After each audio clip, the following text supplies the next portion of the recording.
Welcome to Miss Retro Reads. I don't know about you, but I love true stories. And I always try on Wednesdays to read something girly or something about a woman. My brother introduced me to a story of a woman in her 20s who lived in a lighthouse with her family, and she went out and risked her own life in a storm to save people from a shipwreck. So I thought I would read a short version of her story. I hope you enjoy it. It's rather old English, so bear with me. It's by Marianne Ferningham, and it's called Grace Darling, Heroine of the Fern Island. That night Grace could not sleep. Had she been any other girl, indeed, there would have been nothing remarkable in that, for the storm was tremendous. But dwellers in the lighthouse are used to storms. That generally they take but little notice of them. The fact that this storm really sent a thrill of solitude in the hearts of the Darlings is enough to convince us that it must have been an unusually ferocious nature. On this memorable 6th of September, 1838, when the Forfarshire sailed, a fisher boat came from the north to Longston Rock, bringing packets and letters for the Darling family. At this time the weather was comparatively fine and the sea calm, and there were no particular signs to warn them of any material change in the atmosphere.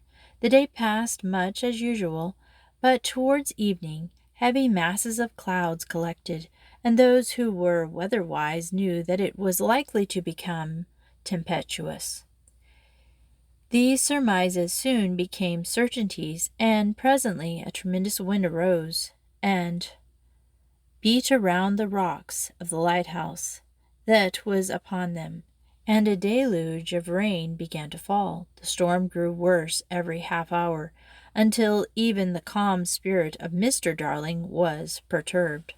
Oh, hark at that wind! I do not know when they have blown with such a fury, he said. Mrs. Darling's face was pale, and Grace found it quite impossible even to concentrate her thoughts upon her favorite book, while the tumult raged outside. "Hope it will soon be more quiet," she said. Nobody could sleep in such a storm as this. "May God have mercy on the poor fellows at sea tonight," said her father, "for many a one is of great danger because of the gale. The wind seems to sigh at every cleft in the rock tonight," said his wife. "I hope we are safe, William." "Our tower will not be blown down," said her husband, smiling away her fears. "I wish all the sailors were as safe as we are." "I am not afraid," said Grace, "but no one can listen to this awful wind without feeling some emotion and awe." "It is indeed an awful wind," said the Darlings, "and one does not care to hear it, though his own home be as firm as a rock." They sat together, scarcely speaking, until a late hour, but at the night advance the storm raged yet more furiously. "It seems as if the very spirit of mischief is abroad," remarked Grace. "But as we can do no good by staying up," said her mother, "we had better retire to rest." Grace, however, was strangely loath to do so, and when at last she went to her own room, she could not sleep. Even when she was sinking into a doze, a terrible gust of wind would beat against the wall and make the girl's heart leap within her, and cause her to listen in breathless attention to the mighty battle that was raging without. So she for several hours, and even when at last she fell asleep, her slumber was very disturbed, and her dreams most uneasy. In the morning, before daylight dawned, something awoke her. She rose hastily in bed, with wide-open eyes that seemed to listen intently. "What was it that awoke me, I wonder? It might have been the wind, and yet it seemed to me more than the wind. It must have been human cries, but cries uttered in the most awful distress, or they could not have been heard above the gale." So she said to herself, as with a white face and trembling pulses. She listened and scarcely dared to breathe. Perhaps after all I was dreaming, she thought, and for a few moments she did not hear the sound she was waiting for. The wailing of the wind must have deceived me, though I should not have thought they could do so, since I am so used to hear them. Again she listened, and presently she heard piercing, penitent cries of those who were in agony. It was becoming most unbearable. Then she sprang out of bed, with some such thought as this: "O God, help me, and show me what is right to do." With trembling, agitated fingers she hastened, and then, without losing a moment needlessly, she hurried to her father. "Why, Grace, what is the matter, my child?" he said. "Oh, father, I feel there has been a wreck near. I have heard the most awful shrieks that I have ever heard in my life, and I am sure some poor wretches are drowning." "Nonsense, Grace. You were very nervous last night, and you look as if you have not slept much. Your fears have mastered you. That which you thought a cry was only the wind. At least, we may hope so, for I do not think you could hear screams or anything else in such a storm." "But, father, I'm sure the cries came from human beings in extremity. Do believe me, for I know it is the truth, and not any foolish fancy of mine. Listen for yourself." "It is no use, Grace. Nothing can be heard but the wind." "But, father, I know there's a wreck not far from the island." Mr. Darling shook his head and tried to appear indifferent. "Even if it is so, Grace, we can do nothing," he said. "Oh, yes, father, we must go to their rescue," replied his daughter. "What is the use of your talking like that, Grace? If your brothers were at home, we might attempt it, but now it's altogether out of the question." "No, indeed, father, it must not be out of the question. Can we let our fellow creatures perish without making the slightest effort to save them? If we do so, I am sure we shall never, either of us, be happy again. Do let us go, father. I can help you in the rowing of the boat, and God will protect us. Only think what it will be to save the lives of those poor half-drowned men and women." "But I don't think it can be right, Grace." "Oh, father, why do you lose time? It cannot be right to hesitate," said the girl in convincing tones.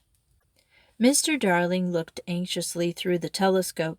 It was scarcely light, and there was a heavy mist hanging over the island. The wind was not as violent as it had been, but the sea was still very furious.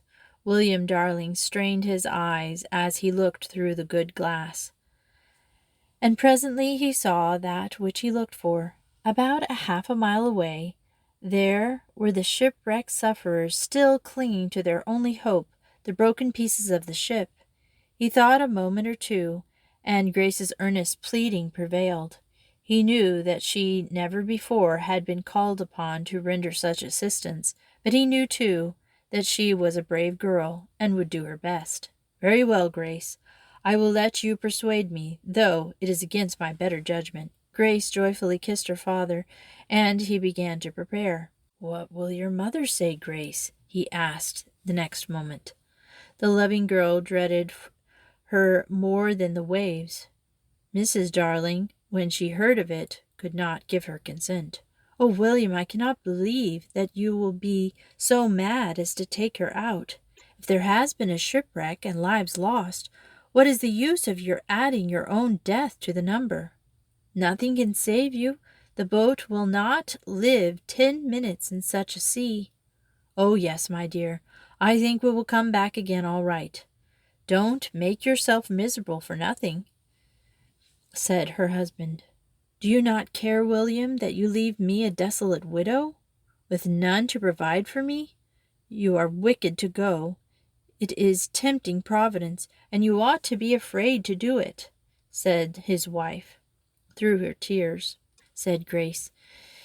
"Indeed, we must go.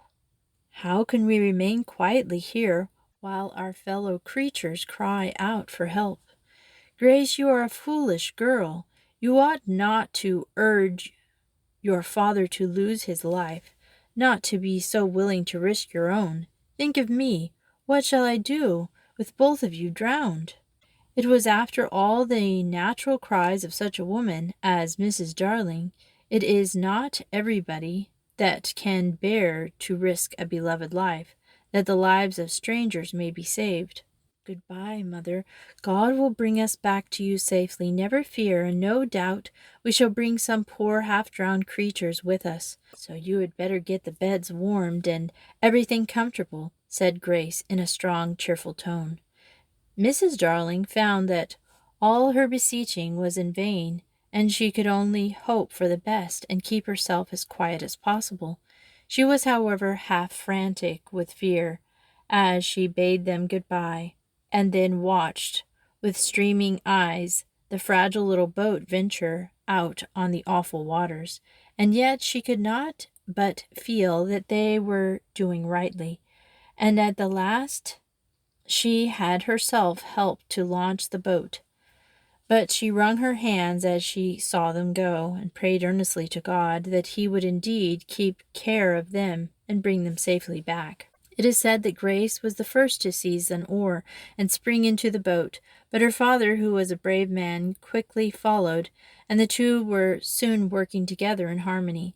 They scarcely spoke at first, William Darling only giving Grace a few directions with regard to the management of the boat, and then both used their utmost endeavors to propel her towards the desired spot. "Are you getting tired, my girl?" he asked presently. "Not very, father. We shall do it," she replied. "Yes, I really hope we shall.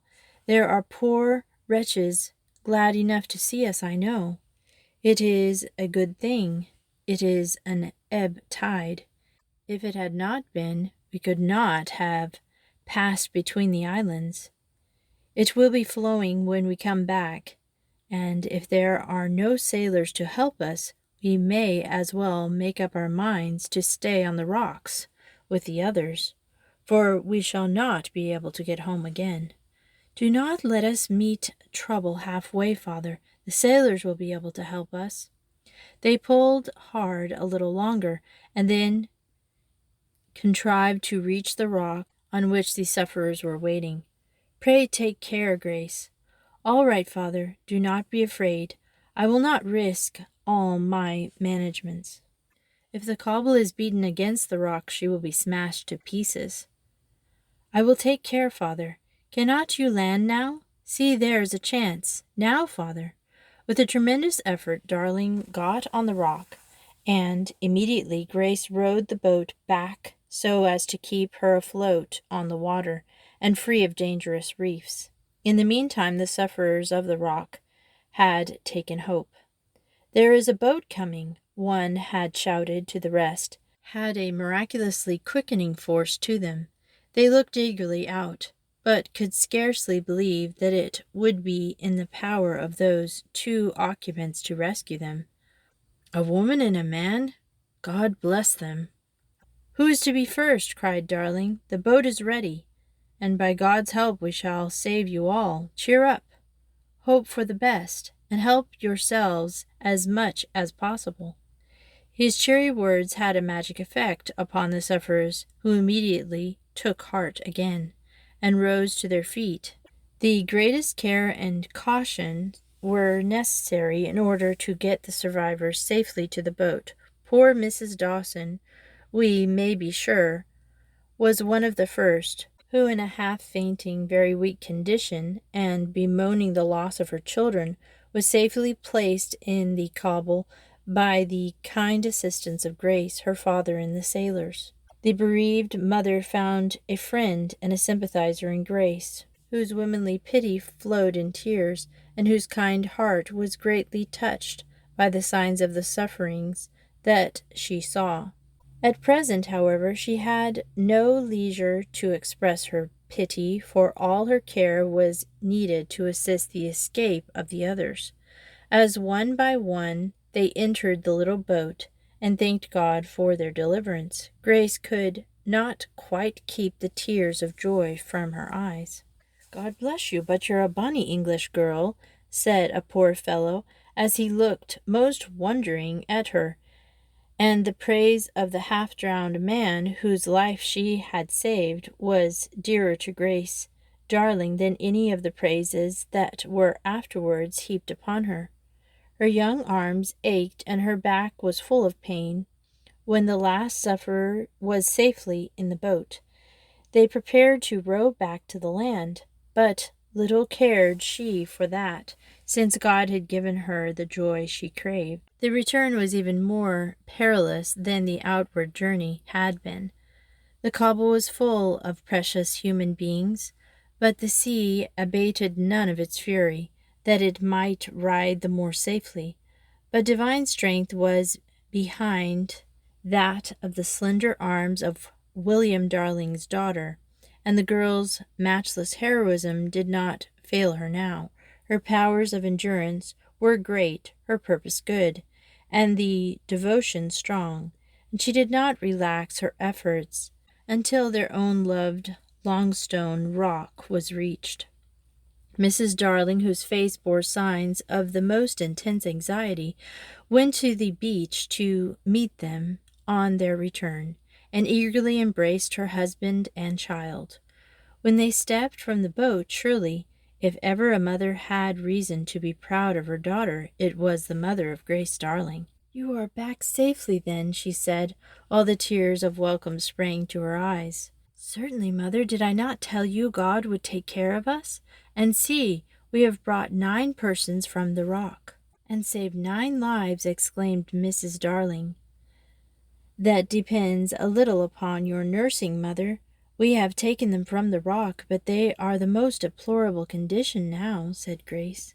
They were indeed, but the hospital lighthouse home was ready to receive them, and thither they were all conveyed.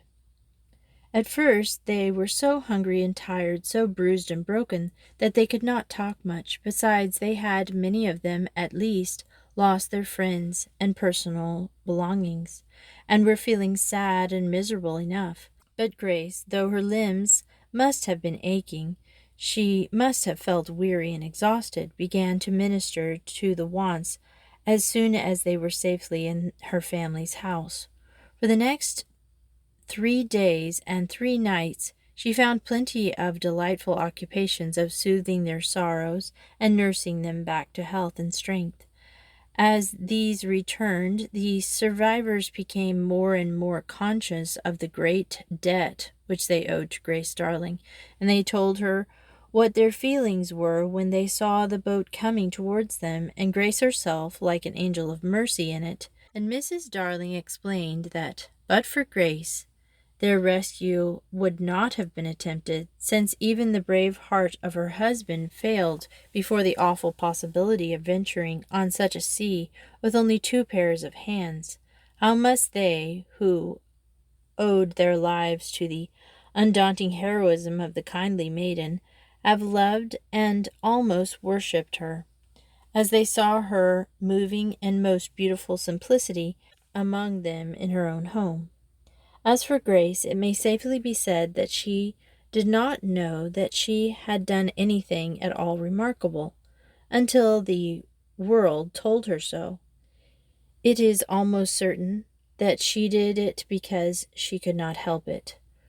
We are sure that it did not enter her mind to suppose that she was performing a deed of heroism for which all mankind would bless and laud her memory. She simply could not know of her fellow creatures in peril without attempting to rescue them.